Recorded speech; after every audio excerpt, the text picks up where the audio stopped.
বাজান তুই কনে? আব্বা আমি তো আল্লাহ যে চড়া মজুর আছি বুঝ দেখবেন নাকি? তুই তাড়াতাড়ি আয়, আমাকে মারি একবারে জান শেষ করে আছে, বস খাওয়াইছে বাবা। কি এটা কোনো কথা কইলে আব্বা তুমি? হ্যাঁ তোমার কি শুনাইলে আমাক? হ্যাঁ রাহো আমি এখন আসতেছি। কি আছে বন্ধু? আরে বন্ধু এটা আমি কি শুনলাম? আমার বাপের গায়ে হাত দিছে, এত বড় সাহস! এটা শোনার আগে আমার মনে হলো নাকি? আমি কি এখন পাইছি আছি নাকি? এই তাড়াতাড়ি চল, যাও নাকি? जियो रे बाहुबली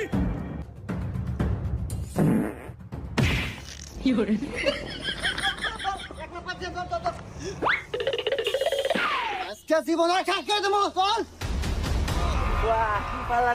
আব্বা তোমাকে কেন মারছে? তুমি খালি একবার কও, ওর জীবন আজকে আমার হাতে। বাজান আসছে তো, আমাকে মারছে তোর মাও।